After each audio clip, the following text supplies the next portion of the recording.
سڵاوتان لەبێت بەیانیتان باش بێت ئەمڕۆ ئێمە لە هۆڵی کۆنفرانسی کۆلێژی زانستین لە زانکۆی سلێمانی دیارە بۆ ئەم ساڵی شەشەمین کۆنفرانسی جیۆلۆجی کوردستان بەڕێوە دەچێت کە تێیدا تاوی توێژەران و زانایان لە بواری زەویناسی تاوی توێژینەوەکانیان گفتوگۆیەکی چڕ و پڕی لەسەرەکەن لە بواری زەویناسیە وەک ئەبینن ئێستا من لە هۆڵی کۆنفرانسی کۆلێژی زانستم لە زانکۆی سلێمانی ئەم کۆبوونەوە گرنگەش لەلایەن بەشە زانستیەکانی زەوی و نەوت و لە هەمان کاتا کۆمەڵی جیۆلۆجی کوردستان ڕێکخراوە بۆ ئەوەی زانیاری ورتر وەرگرین لەسەر تەواوی شەشەمین کۆنفرانسی جیۆلۆجی کوردستان ئەچینە لای زۆر بەڕێز دکتۆر فازڵ لاوە کە بەڕێزیان پرۆفیسۆرن لە بواری زانستەکانی زەوی و نەوت بە خۆشحاڵی و لەم بەشەی پرۆگرام لەگەڵمان نابێت دکتۆر گیان سپاس بۆ ئامادەبوونت سلااوت لێبێت تۆم کاتت باش بێ هەربا لەوە دەست پێ بکەین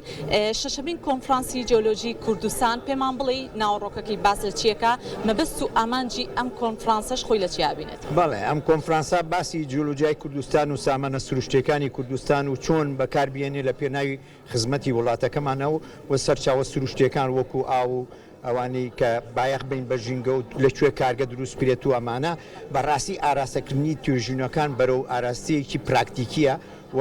بەرەو ئەم توێژینانە زیاتر بەرەو ئاراستەکردنی بەرەو دۆزینەوەی هەلی کاریش بۆ گەنجەکانمان لە سەرچەم بوارەکانی جیۆلۆجی و نەوت و ئاو و کانزاکانی کوردستان و ناوچەی شەرقەوسەتیش تەنانەت یعنی لە بەرەوەی کۆنفرانسەکە نێودەوڵەتیە کەواتە توێژینەوەی لەسەر ئاسی نێودەوڵەتیە بەپی ئەوەی کە نێودەوڵەتیە تەواوی بابەتەکان ناوەڕۆکی ئەم کۆنفرانسە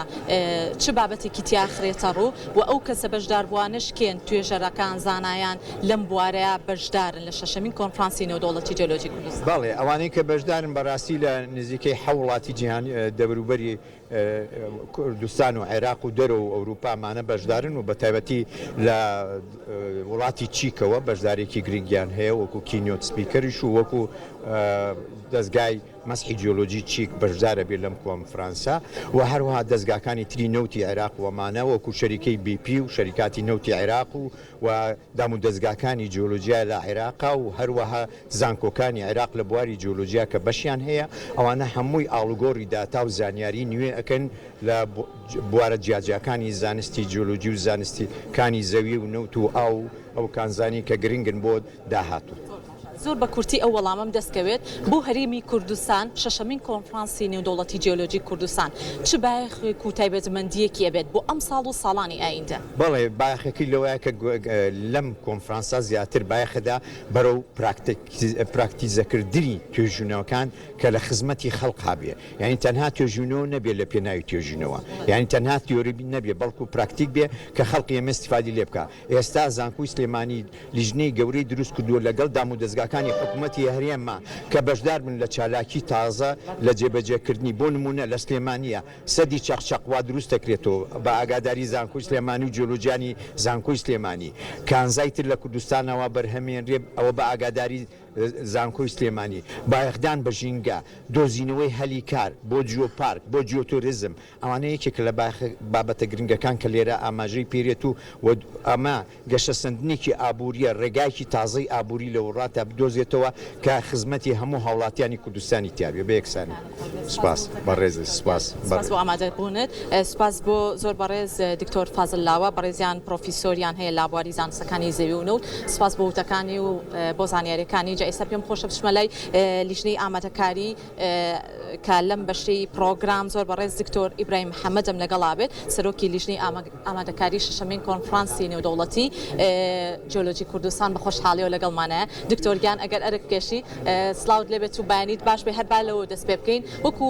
شەشەمین کۆنفرانسی نێودەوڵەتی جیۆلۆجی کوردستان بە ئامادەبوونی ژمارەیەکی زۆر لە تەواوی توێژەران و زانایان لە بواری زەویناسیە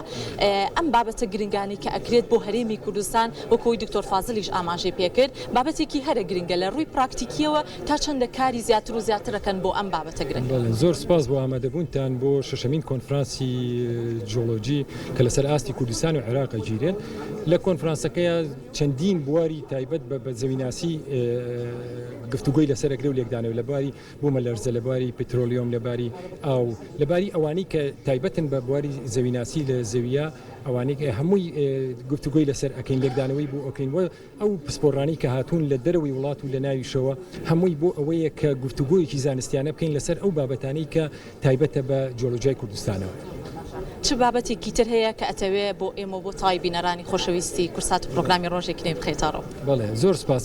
کۆنفرانسەکە تەنیا لە سمینارەکان نییە، بەڵکو چەندین بابەتی ترمان هەیە وەک ئەو پێشنگانی لە دەرەوە کراوەتەوە و چاڵنجی زانستیمان هەیە و پرسیارمان هەیە تایبەت بە کۆنفرانسەکە. ئەوانە هەمووی ئەبێتەوەی ئەوەی کە کەشێکی گفتوگۆی لێکدانەوە بۆ ئەو بابەتە زەویناسیانە بکرێت بە ئامادەبوونی ئەو سپۆڕ و ئەو هاوڕێیانەی کە لە دەرەوە و ناوی وڵات ئامادەبوون. دەستی خۆش بێت. زۆر سپاس. سپاس بۆ زۆر بەڕێز دکتۆر ئیبراهیم محەممەد کابڕێزیان لیژنەی ئامادەکار و سەرۆکی لیژنەی ئامادەکاری شەشەمین کۆنفرانسی نێودەوڵەتی جیۆلۆجی کوردستان. سپاس بۆ وتەکانی هەردوو میوانەکەم لەم بەشی پرۆگرام بەپێی ئەوەی کە ئاماژەیان بۆ کرد ڕێخستن و سازکردنی کۆنفرانسێکی وەها کە